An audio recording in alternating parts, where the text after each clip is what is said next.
विचार माझ्या मनी थैमान घालताय. भरोशाचा शब्द तारेला दिला होता. सूर्य उदयाला येता क्षणी माझ्या झोपडीचा त्याग करून मी निघून गेलो होतो का? एकच आशा माझ्या अंतरात होती. ज्या दोन निष्पाप बालकांना मी जन्म दिलाय त्यांचा उदरनिर्वाहाचा साधन म्हणून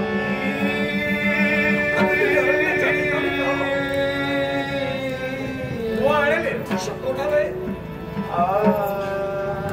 खडकोटच्या आधारे नेऊन त्याचा विक्रय करावा, त्याच्यातून जो मोबदला मिळेल ते धन मिळेल, त्यातून स्वतःच्या कुटुंबाचा उदरनिर्वाह करावा. पण गेली 4 दिवस हे काही वाळलेला वृक्ष माझ्या दृष्टीत पडलेला आहे.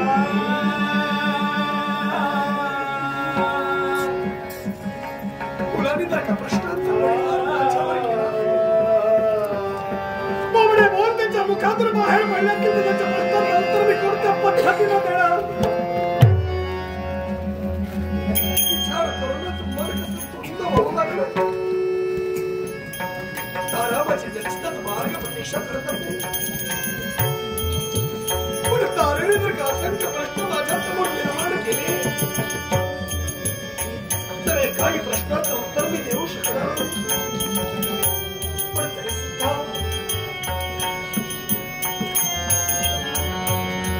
नाईलाजास्तव या झोपडीपर्यंत भविष्य आलोय.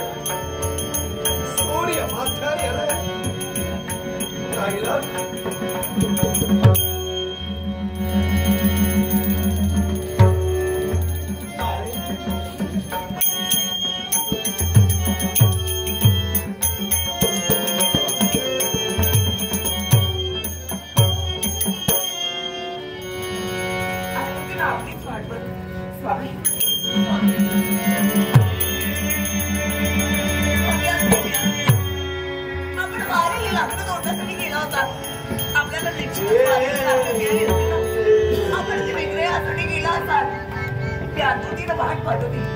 आपली वाट पाहून पाहून मुलं देखील आता झोपी गेली.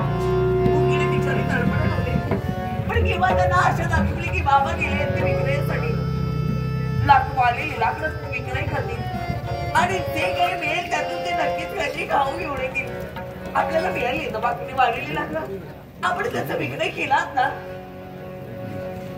तारे एकामागून एक असंख्य प्रश्न माझ्या समोर निर्माण करते.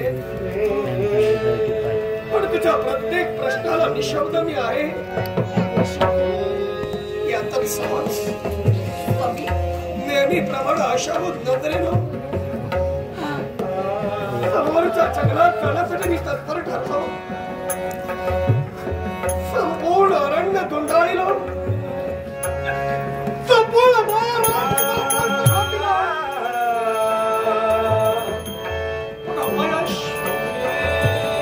तरी सुद्धा मी मनानं खचून गेलो नाही. अनेक वेळा अनेकांच्या मुखातून मी ऐकलंय म्हणे अपयशी यशाची पहिली पायरी. हा म्हणता सूर्य माथ्याने आला. मुलाच्या चटक्या माझ्या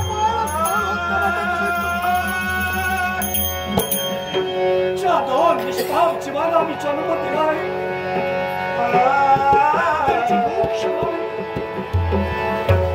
त्यांच्या भुकेचं सांत्वन व्हावं.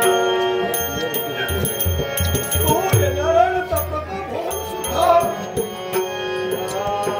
जवळ जवळ संपूर्ण जंगल मी पालटून घातलं.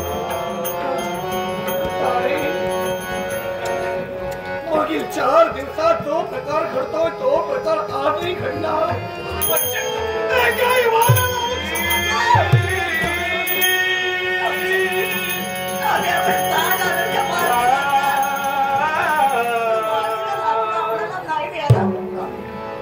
आज 4 दिवस झाले फक्त म्हणून पुरेशा नोकरीपर्यंत आलोय.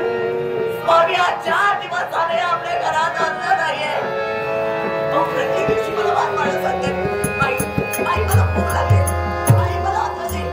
आई माझी भूक क्षमा मला काहीतरी दे. पण प्रत्येक वेळी मी निराशाच दर्शविली. तारे तुझं वात्सल्य मला कळतंय. आई आईची ममता आहे, वागताना करते आहे, गोष्टीची मला कल्पना आहे. एखाद्या खाटी हृदयाच्या मानाला सुद्धा पादर फुटेल, पण त्या देवाला माझ्या बाबतीत का पादर ती बालपणापासून आजपर्यंत ज्या महादेवाची मी भक्ती केली, ज्या माझ्या महादेवाला मी भजला, ज्या महादेवाला मी पूजला, माझा देव माझ्या बाबतीत एवढा निष्ठुर होईल, एवढा खाती होईल असा विचार स्वप्नातही मी केला नव्हता. स्वामी, आतापर्यंत मी तुम्हाला कदापि भक्तीला विरोध दर्शविला नाही. माझा आत्मविश्वास आहे, मला खात्री आहे, माझा विश्वास स्वतःवर आहे, त्याच्यापेक्षा माझा जास्त विश्वास माझ्या देवावर आहे. कारण देव म्हणे कसोटीचे खडे असतात, देव भक्तीला भुकेलेला असतात. विश्वाच्या पाठीवर तो मानव म्हणून जन्माला आलाय, त्या मानवाची प्रत्येक वेळी मला ती कसोटी घेतात. त्याही गोष्टीचा मी विचार केलाय, कारण परिस्थिती ज्यावेळी माणसाची कसोटी घेते ना, त्यावेळी नव्यानं जन्म घेते ती चित्त. तो विश्वास मी गमावलेला नाही. तुला शोधत येतो उदयिक सूर्योदयाबरोबर पुन्हा शेंगा जंगलात मी मार्ग स्वीकारेल. पुन्हा शेंगा मी या जंगलात नाही, त्या पहाडाच्या पलीकडे असणारा ते दुसरं महाकाय जंगल, त्या जंगलापर्यंत नाही, असंख्य प्रयत्न मी करेन. वाळलेल्या वृक्षांचा शोध घेईन, त्या वृक्षावर काम करेन आणि माझ्या पोरांच्या उदरनिर्वाहासाठी निश्चितच मी लाकडं घेईन.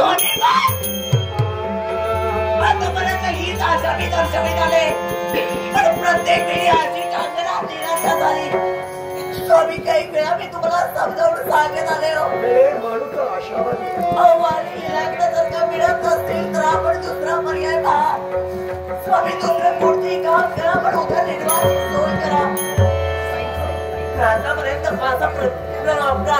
आपण माझा शब्द ऐकला नाही. प्रत्येक वेळी आपला ते सामान काय केला, लग्न नाही मिळाले म्हणून काय झालं. प्रत्येक आई वडील स्वतःच्या मुलांचं भवितव्य पाहत असतं, पण आज आपल्या मुलांना बोलण्यासारखं आपण आपलं देऊ शकलं नाही, तर त्या मुलांचं भवितव्य धोक्यात नाही का येणार. अरे मला कळत आहे, प्रत्येक आई बाबांना आपल्या मुलांच्या भवितव्याचा विचार करायचा आहे, पण माणूस वास्तवात एक माणूस नशिबामुळे केव्हाही घेऊन जाऊ शकलेला नाही. त्या परमेश्वराने आपल्या नशिबाचा रस्ता रेखाटन केला नाही, तुम्हाला कोण ठरवू शकणार आहे. काही दिवस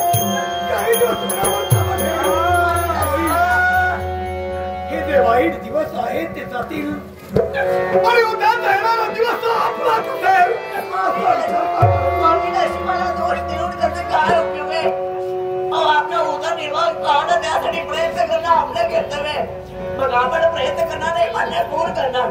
स्वामी, आतापर्यंत मी प्रत्येक वेळी मी तुम्हाला समजून सांगितलं आहे, प्रत्येक वेळी मी तुम्हाला अनाथर शब्दाप्रमाणे शब्द ठेवीला. स्वामी, आत्माच हे करा, आपण वालेली लाकडं जर का आपल्याला मिळत नसतील तर आपण अरण्याची ठिकाणी पुरुष झाला. वालेली लाकडं मिळालं नाही म्हणून काय झालं, आपण वरील लाकडं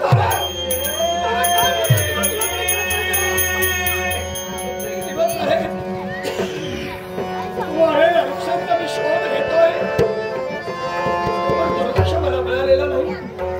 आणि असं असताना तू म्हणते ज्याच्यावर अनेक जीव अवलंबून आहे, असा हिरवागार वृक्ष मिळाला.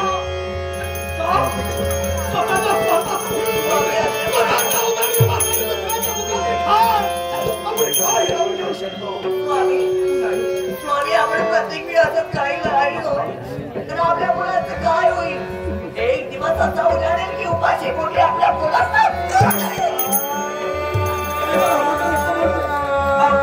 उपाशी राहू. ज्या परमेश्वराने विश्व निर्माण केलंय, ज्या परमेश्वराने प्रत्येक प्राणी मात्राला जन्म देण्यासाठी तत्पर ठरलाय ना, त्याच्या बाबतीत काही ना काही चांगलं निश्चित रेखाटन केलं गेलेलं असेल. स्वामी आपल्याला बारीली लागलं बघ, आपण ओळी लागलं नाही तोंडात, मग त्यापेक्षा माझ्याकडे पर्याय आहे ना.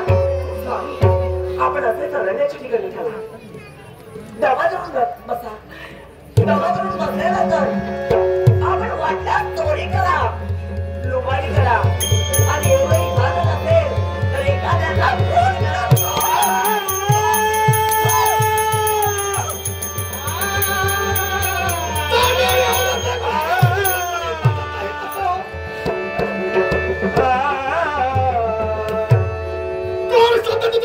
बाहेर पडताय या उत्थानाला काय करावा. सुखी लाकडं जर का मिळत नसतील, ओली लाकडं जर का मला माझ्या जीवनात तोडून मला दुष्कृत्य करायचं नसेल तर अरण्याच्या ठिकाणी जावं, एका झाडाच्या बाजारात बसावं, लुटमार करावी, हिंसा करावा, आणि ते जर का माझ्या कर्मी झालं नसेल तर कोणाच्या तरी आणि त्याचा दवा धारा तोडून घेऊन येऊन आपल्या कुटुंबाचा उदरनिर्वाह करावा. अशक्य माझ्या मुलासाठी बोलते होती, मला माझ्या मुलांपेक्षा सारा तुच्छ आहे. अगं जग हे मार्गी आहे, स्वार्थाला तोही बरबटली गेलीस आणि मोहजाळात गुंतली गेलीस. नाही मला तुझ्या समवेत राहिलं, नाही मला तुझ्या समवेत तुझा संसार करायचा. जी मुलं तुझी आहेत ती मुलं माझी सुद्धा आहेत. असे शब्द बाहेर काढताना अगं तुला लाज कशी वाटली नाही. ऐक, ज्या मुलांना मी जन्म दिलाय, लग्न करून माझ्या संसारात मी तुला आणलाय, भविष्यात अशी पाच बारेनं तडफडून जरी तुम्ही मेला तरी त्याची चिंता या उठावला नाही. पण ऐक, एक क्षण सुद्धा मला तुझ्या समवेत थांबायचं नाही. जातोय तुझ्या संसाराचा त्याग करून, माझ्या मुलांचाही त्याग करून या तुझ्या झोपडीतून निघून जातोय. तू तुझी मुलं भविष्यात त्या तुला बघेल.